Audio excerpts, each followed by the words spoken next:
Hello, everyone. Thank you for joining today. Thank you, Rivery, for hosting Data Agility today. I'm really excited to talk to you guys, and hopefully you can see my screen well. And again, if there's any questions you guys have throughout the presentation, please feel free to post them in the chat, and I will try to get to as many of them as I can. Today, we're going to talk about building your data stack, and more specifically, what to think about to help you not over-engineer your data stack while you're building it. So first, for those of you that don't know me, my name is Naomi Miller. I'm currently the Director of Data Engineering over at NBC Universal.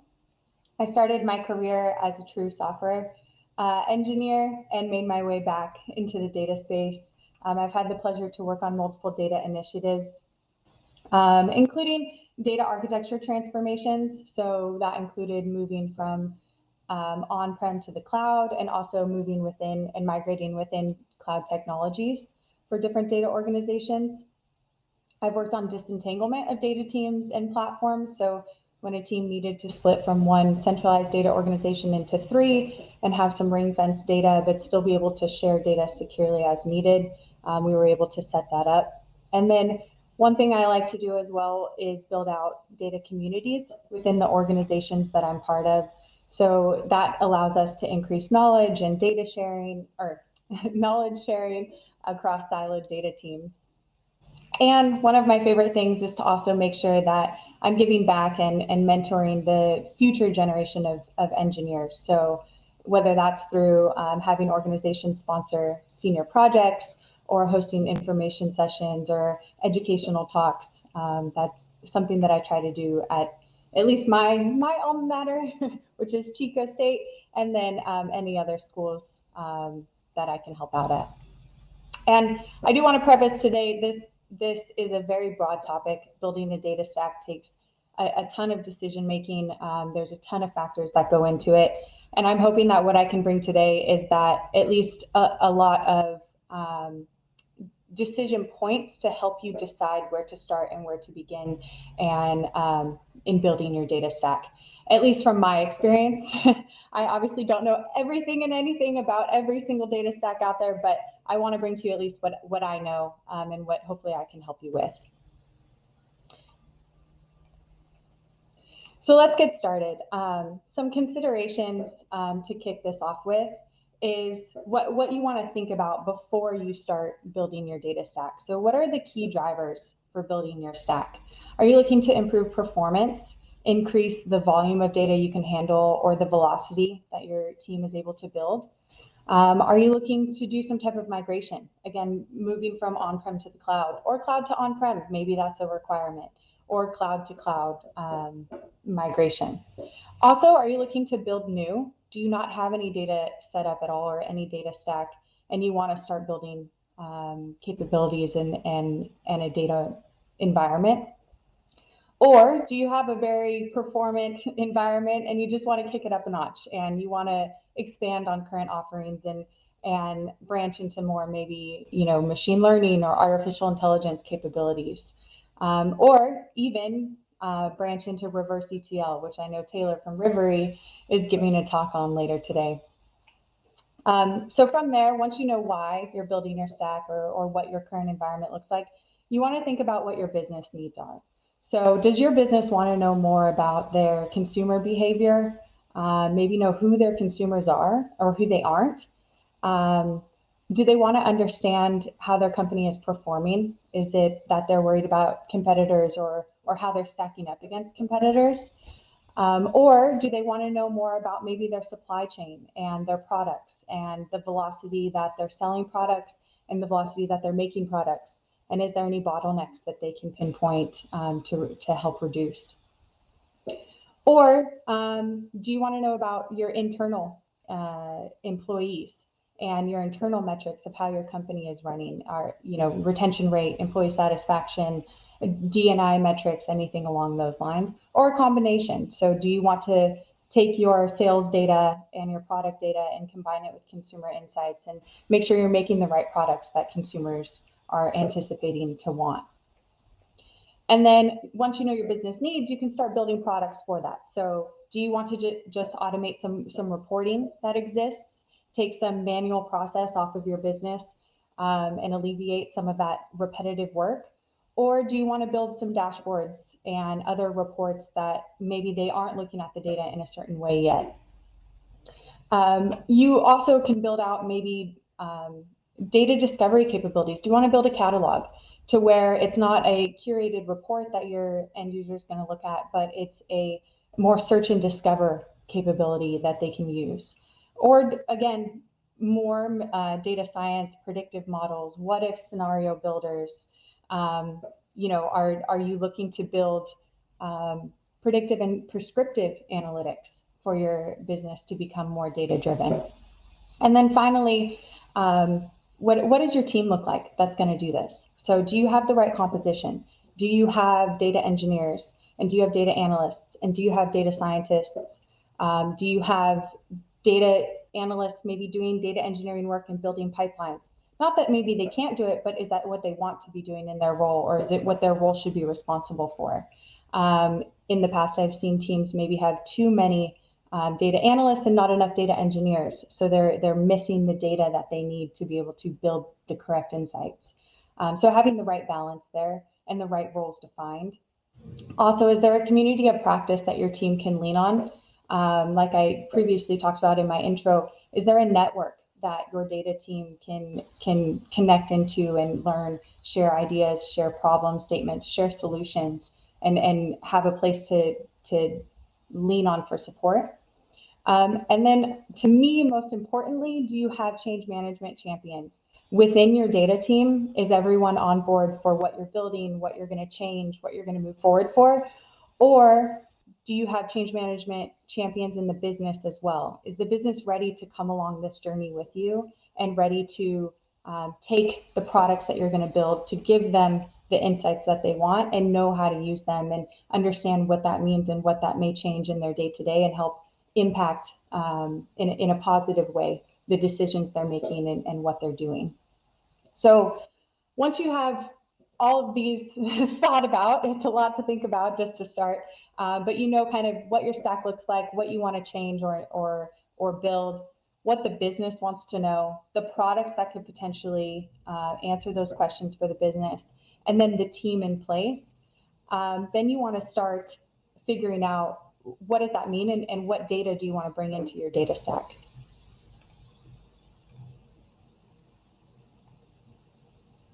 So this will bring you to almost an infinite number of decision points and potential questions to think about. You know, where's your data living and coming from? If it's in many applications, which one is the single source of truth? What's the latency you can handle? What source technologies are you dealing with for these data assets and ways that you're able to access these data assets? And once you know that, where will it live? How will you transform it? So what I try to do is try to break all these down into 4 key areas. So the what is, what type of data do you need to integrate for the product that you've decided you're going to build? So is it master data? Is it like consumer data or product SKUs, employee data? Or is it transactional data? So sales that are being generated or events that are happening? Is it reference data that you need that may not exist within your business data sets? Maybe you need to go external for it, you know, like FX exchange rates or geographical data. Or is it historical data? Do you need to be taking snapshots in time, for example, of what's going on? Or temporary data. Maybe it's streaming data that you really only need to look at as it's coming in, and then after a few minutes, you no longer need it. And once you know the what of the data, you can start figuring out when you need it. So is it something that you want to batch nightly and just have an update from the day before or the week before? Is it something you need to know throughout the day updates on? So maybe hourly, half an hour, you know, every couple hours, and maybe only during business hours. Is this data not changing in the evening hours? So therefore you only need to run your jobs and access this data throughout the business hours? Or is it streaming data? Is it something that you need to constantly be picking up and gaining access to the new updates as they're happening? And And once you know what data and when you need it, you can start figuring out how to access it. So is there an API layer around your application or the application database that you can hit to pull data in? Is there change data capture on the source system or source database that you can tap into the feed of changes happening? Or even a read replica, maybe that is in sync that you can tap into to reduce the performance impacts of maybe querying a direct active transactional database. Or again, maybe this is something that someone needs to generate a file for you externally and send to you or grab. All of this can, this is just a couple ways. There's many other ways that you could integrate with data, but you need to figure out the how. And then also the where. So where are you going to store this data? How are you going to store it? How is it going to move through your life cycle? Are you going to encrypt it? Do you need to archive it? Do you need to tokenize it? What will that look like, and where will it live? And once you have all of these decision points, you now know what insights you want to get for your business, what products you can build for those insights, what data you need for those products, when you'll get that data, how you'll get that data, and where you're going to store it. You can start building your end-to-end pipelines. And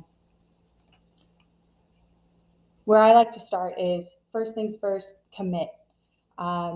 Decide what you want to build and choose a tool that works best for you. Do some POCs for, tools that you may be thinking about or considering, or methodologies, and find what works for your scenario and build for that. If you have 100 data integrations you need to build for 100 data products, maybe 80% of them fall under a standard integration model. Build for that. Don't build for the other 20% of corner cases of one's a massive amount of data, or one is, it requires extra transformations. Those can be built on top once you have a strong foundation of your main use cases. You also need to make the decision of if you're going to buy versus build your stack. So there's plenty of, out of the box tools that you can use. Rivery, who's hosting this event, is one of them, that can help you get set up, extremely fast and start integrating. But then, there's a cost associated with that. So if you're a newer data team and maybe you need to prove some value first, maybe you need to use some open source tools with lower cost. But with the lower cost and building yourself comes obviously overhead and maintenance. So do you have the team to handle the maintenance and the overhead of what you're building? So it's weighing those pros and cons, and again, what works for your use case. Again, don't get caught up in analysis paralysis, trying to understand every single tool on the market, every single methodology. You need to find that balance of listening for new tools or new solutions that can solve problems, but understanding, do you have that problem and do you need to bring that tool into your stack? So finding that balance of moving forward and really looking to new methodologies when you're ready to make a change. And make sure you are clear about your short-term versus long-term plan. So what are you building in the next 3, 6, 9 months versus what are you building in the next 5, 10 years? And if we know anything about the data world, everything has changed every couple of years. Tech stacks change, technology changes. So I like to think of my data stack as a living environment. It will constantly change. You will constantly need to bring in new tools or new capabilities, especially as business end users change what they want to know, or how detailed they want their analysis or robust they want their analysis. So build as modularly as you can to where you can bring in other pieces to upgrade or enhance as you move through your stack for the long-term plan. After that, once you pretty much know your tools, I always suggest to standardize. So build reusable capabilities. If your team is working in silos and they're all building something similar, that's 3 people that could be sharing this code and could be working on separate initiatives or separate use cases, and you guys could get to market faster with your data products. Make sure that you are implementing standards and best practices. All PII data should be handled the same way. Are we all using the same, date time format? little things that in the long run will make your life easier and make the data team easier. And then also make sure you're documenting all of this. So are you putting everything in some source control for being able to share to other engineers? Are you building documentation around your code so we know what that code is doing? But also, are you documenting around your data models? Are you providing information about what's in this data model, what's in this table or column or field? Because a lot of that, if you're documenting as you're building, can then be fed into a data catalog, for example, which then can become that search capability that stakeholders can use to find the data assets that fits their needs. And then two other points here for standardization that I like to call out are making sure you're understanding the difference between your operational data and your operational reporting and your analytical data and your analytical reporting or products. They could live together if needed, but I prefer personally to separate them. I think usually analytics, loads, and reporting is requires more resources, and it's usually on bigger, larger data sets. And you don't want to risk running analytics on top of your operational systems, because that could impact performance, and that could potentially lead to downtime or slowness that could lead to lost revenue if it's a critical application. And then also, when you're building, make sure you're standardizing for historical data loads or initial loads versus your loads that are running delta loads or nightly batched or streaming. So you're always going to need to do the initial data load set of, say, 7, 10, 40 years of data. That's going to need a lot of resources and compute. That doesn't mean that your nightly batched load will need that same amount of capacity. So separate those out, at least with platforms, but also maybe with the methodologies as well. And from there, once you have your data, you know what data you need, you know what product you're building, you've figured out the tools, you've built standardizations, you've started building, make sure, again, you're publicizing and bringing your stakeholders along on the journey. So are you providing training sessions to them? Are you educating them about what data assets are being built, what products are being built, how they can use them, but also, more importantly, how they can share them? How do they get access? How does someone else get access? Are they able to share this data with others? Can they share externally? Can they share internally? Can they email it? Do they need to host it on a site with a secure password in order to share it?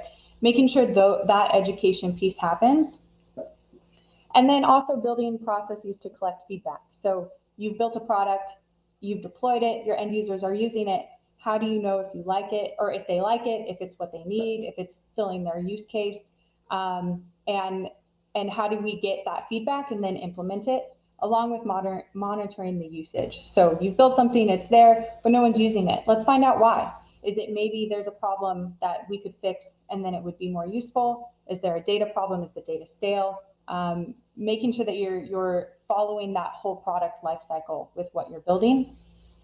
And then again, iterate. So resolve those pain points. If there's a pain point in access or performance, resolve those, apply any feedback from stakeholders, and you can take from the software engineering lifecycle methodologies and create release phases on your data products. So treat your data products like any other product and build a foundational set, and then add on enhancements through releases on top of that for your stakeholders. So to recap on everything we've talked about, you're starting with the why behind you're doing this. Why are you changing your stack? What do you need to change or build? What does your business want to know? What products can you build to answer those questions? And then do you have the team to build it? From there, you start looking at a lot of the moving parts of where the data lives, what data it is, how are you going to integrate it, how are you going to store it, what's the latency, and then you start actually building. So you're committing, you're deciding your tools, you are building these foundational standards, publicizing, bringing those stakeholders along with your journey, and then iterating through.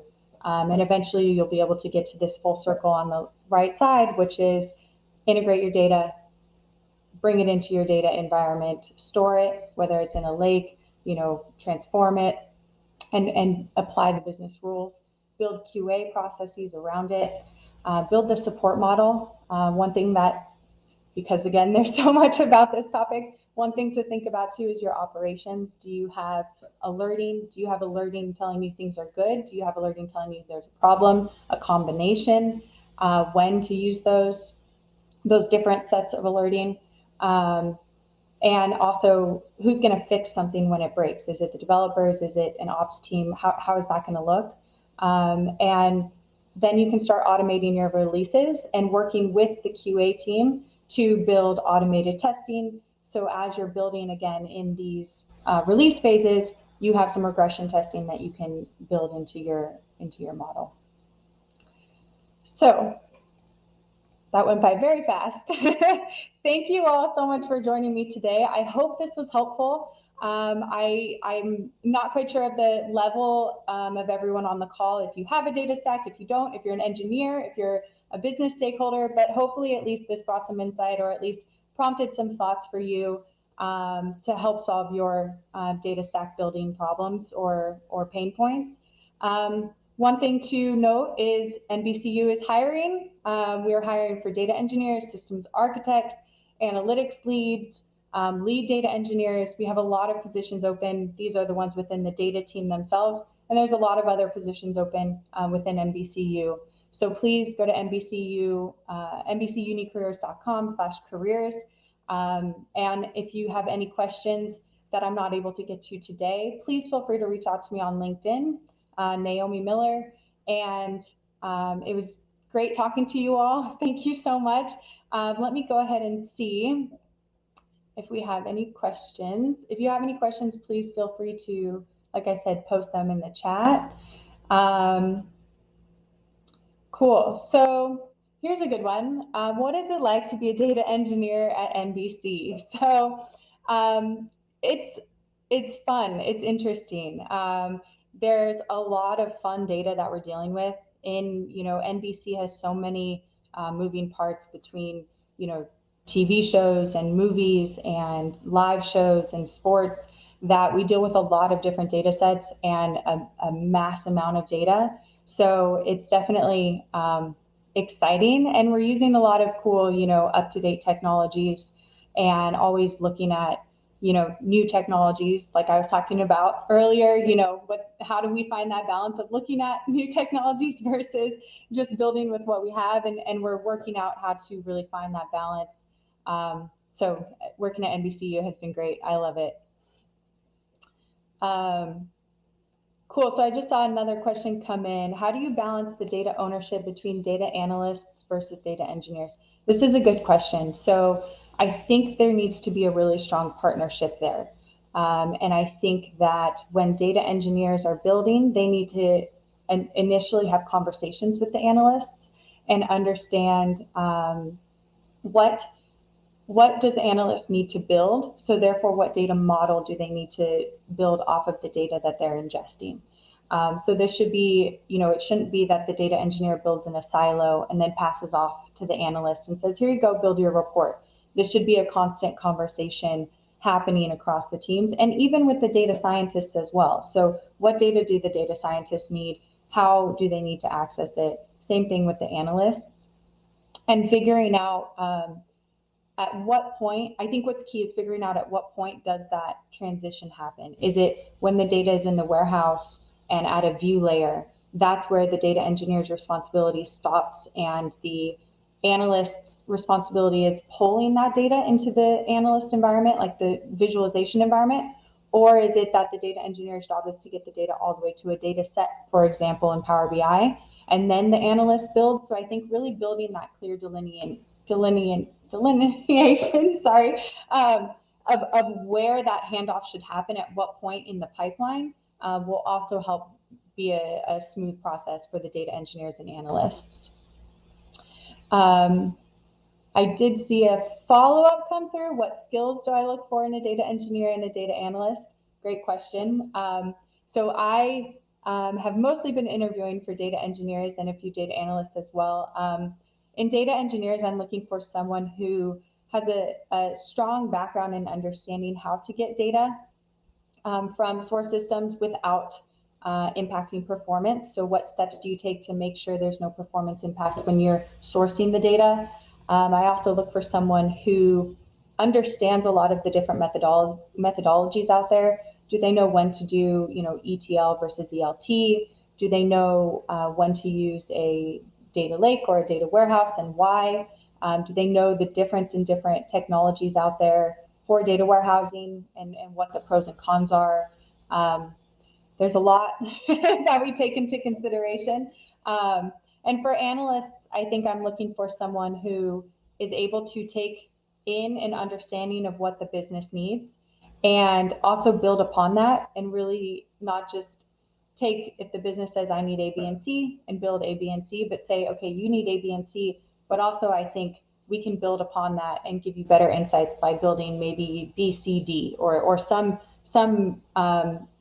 enhanced version of that can really think, the analyst is really able to think about what is this business really trying to get at and what questions are they trying to answer, not just what fields do they want to see on a screen in a report.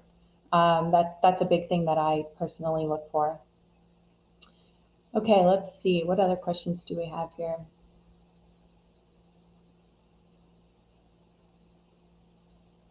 What are the most important alerts to set up when building a new stack? This is a good question. And this is where I think the idea of like your operations model is extremely important. And of course, I didn't have time to dive into that today, but I think there's a couple things. One is, do you want to know always when something is good and working well, and do you want alerts in that way, or do you want to know when something is breaking? And I think there's different points in your pipeline or your stack that you should have that. Your platforms, I feel, should be a constant pulse of everything's working, everything's fine, everything is good, nothing is down, especially your orchestration layer. If your orchestration layer goes down, you're not even going to get alerts that a job has failed because it didn't even kick off. So I think the orchestration and platform layer is really critical to have constant, notifications. This is good, this is clear today, or some type of way to constantly check the pulse on that. On the counter side of that, for your data integrations, I think having alerts when something fails is much more important than letting me know that a data load ran every hour or every night. I'd rather know when it failed, because then I can address the failures and it doesn't get lost in that noise of constant completion updates. So platforms, I'd want to know, yes, everything is good. And then of course, an alert when something is wrong. And orchestration layer. And then as you move into the data layer and the integration layer, that's where I think you should have more reactive alerting. Hopefully that made sense and was clear. I think I have just about two minutes left. Great question. My favorite shows or series at NBC. I would have to say The Office, of course, is one of my favorites. My husband and I watch it all the time. We've always been a huge fan. And actually, most recently, I started watching Below Deck, which has been pretty interesting. It's very different. It's, obviously a reality TV show, but it's been cool to see. I didn't know, that job even existed, of being a yachty. So it's been cool to watch and learn about. And I think I have one more minute. Cut me off, Ari, if you're there. What tools help you determine what is broken versus what is good? That's this is a complex question.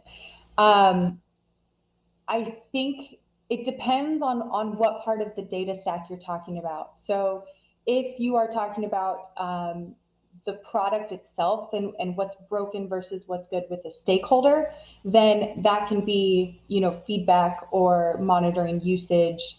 If you're talking about what's broken versus what's good on your technology side and data stack side, I think it depends on your performance. Are you constantly having downtime? Are you constantly having resource contention? And looking at ways to monitor that. And hopefully that answers your question. I think that can be a very broad question, but hopefully that at least gives you a little bit of insight.